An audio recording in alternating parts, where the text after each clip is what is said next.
Detective Pikachu. Pokemon Detective Pikachu. I didn't write down who directed this movie. I probably should have, but I forgot. To be honest, I didn't really want to watch this movie. My friend really wants to watch it, and I owed him one because I've made him watch a few of my stinker movies. I made him watch Pink Flamingos. He wasn't a big fan of that. In his defense, I don't know many people who are fans of Pink Flamingos except me. I'm a sick bastard. Anyway, I grew up with Pokemon. I was a Pokemon fan when I was in the 3rd grade. Not the video games, though.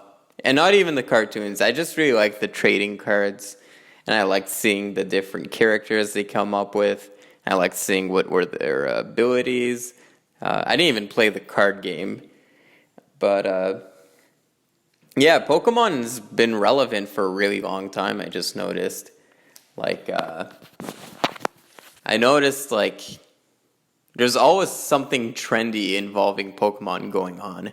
Like, whether it's the Game Boy game, the cartoons, there's this movie that came out. There was Pokemon Go. That was a big thing. Pokemon Go, you guys remember that? Pokemon Go? Yeah, a lot of people hated that thing, but people just hated it because it was a trend, you know. I thought it was a cool thing, you know, having kids walk around trying to catch Pokemon. It was a pretty cool concept. I was all for it.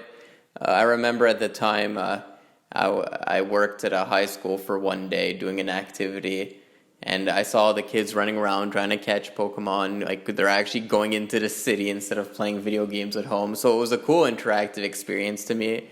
And I never understood why everyone hated on. I do understand why they hated on it because it was a trend, but still. But now, after the Game Boy games, the trading cards, the cartoons, we finally get the first live-action motion picture. And this came out maybe last year before, not too sure. Again, I didn't do my research because I wasn't really planning on watching this movie. But, so the story involves a teenager and a Pikachu who are trying to solve this mystery going on. And I kind of have mixed thoughts on the movie. Let's start with the positives. I really liked the visual style of the movie. And again, I liked collecting the cards, so it's really cool seeing all these Pokemon coming to life. You get these textures that you don't quite get from the cartoon or from the trading cards.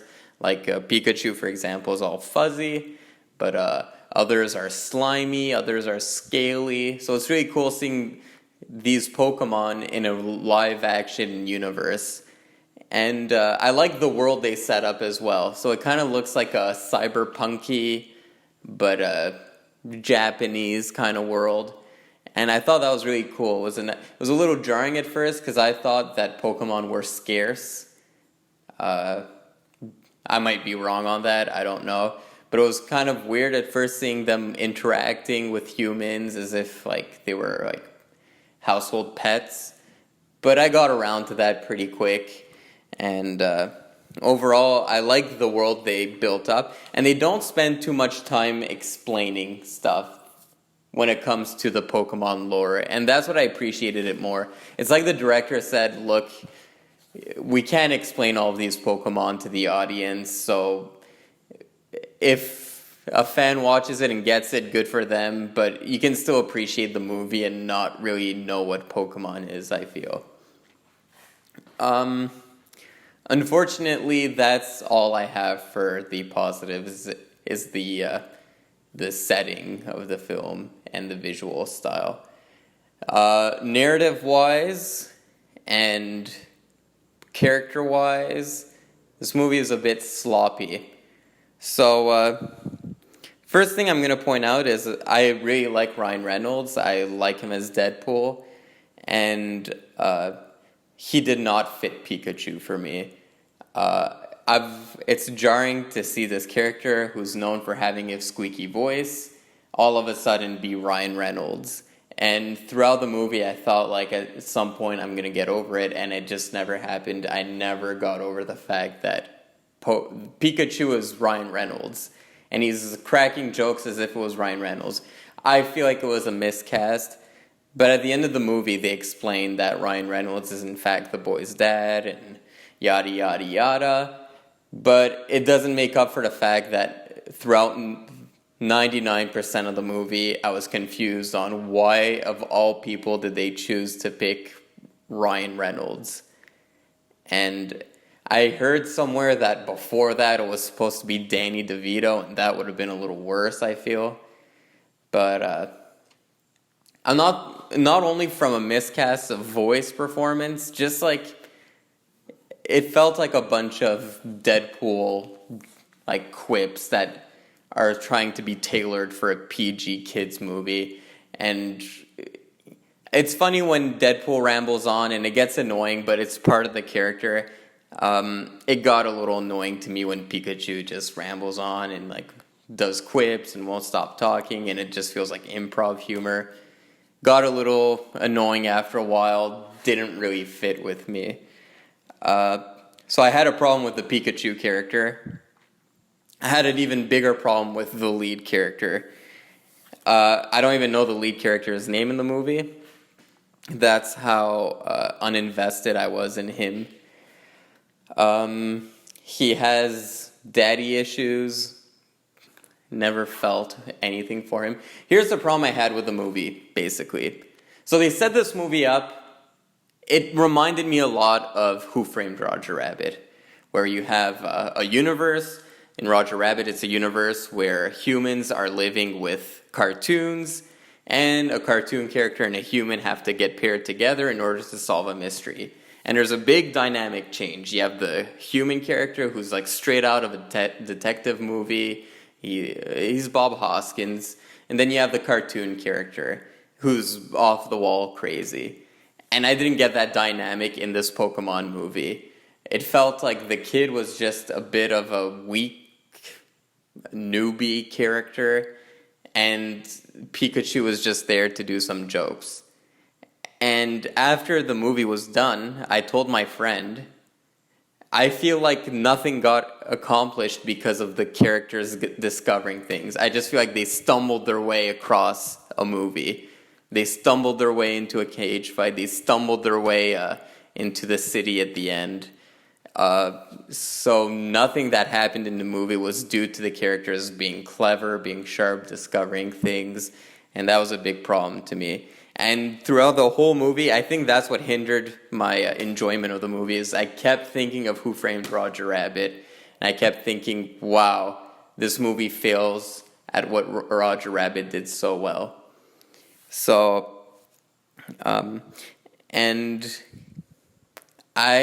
Roger Rabbit, too, had a really good point. It had a lot to say about classism and stuff like that, and I feel like this movie didn't have the balls to go that far. Yeah, they could have made it about issues like, I don't know, animal cruelty, but they chose not to. And, yeah, it's weird to see like this utopia where animals and humans live together, yet animal cage matches are still accepted. And yeah, it just felt a little all jumbled up in my brain. But back to the lead. If he was a straight guy like Bob Hoskins was in Who Framed Roger Rabbit, I think that the movie would have benefited a lot.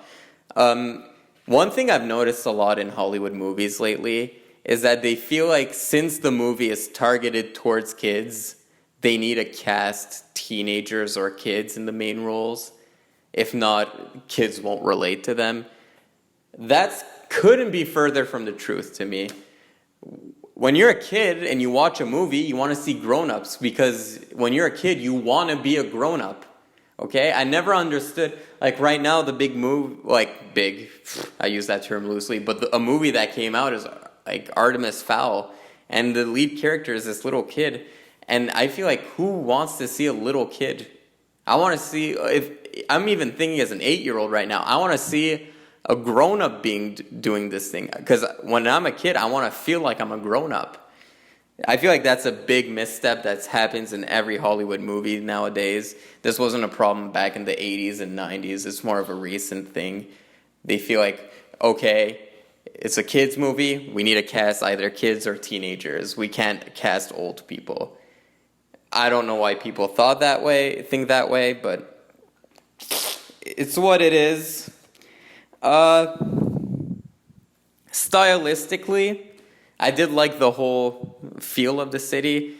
I just wish the film leaned more into the detective genre. Maybe taken some cues, some stuff like the femme fatale, have stuff like a nice jazzy score. Just something to make it a little more interesting. Because yes, the visual style is nice and I liked it a lot. And yes, the setting is really nice. But it wears thin after a while. And if you had just these little things that are familiar from detective movies, again, going back to Roger Rabbit, that's what Roger Rabbit did so well. But these little things, a nice little saxophone soundtrack, I feel like the movie would have benefited from that as well. However, I don't want to see cliches, and there's an annoying cliche in this movie that's present in every buddy cop movie, or any buddy movie in general. And that's when the two leads, about 2/3 into the movie, break up and get into an argument and part separate ways. In this movie especially, it was very forced and it didn't feel natural at all. The two characters are getting along perfectly, and all of a sudden, out of the blue, it's like, you know what? You don't need me.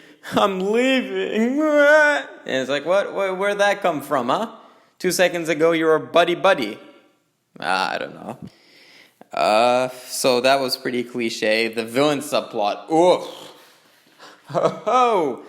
So the whole thing is that the bad guy, I don't even know. I felt like I was on drugs. The bad guy wants everyone to be Pokemon because Pokemon are evolving into better Pokemon. Therefore, we should evolve into Pokemon. And he's in a wheelchair, and I think that's what motivated him to think like that. I don't know. Bill Nye was the bad guy.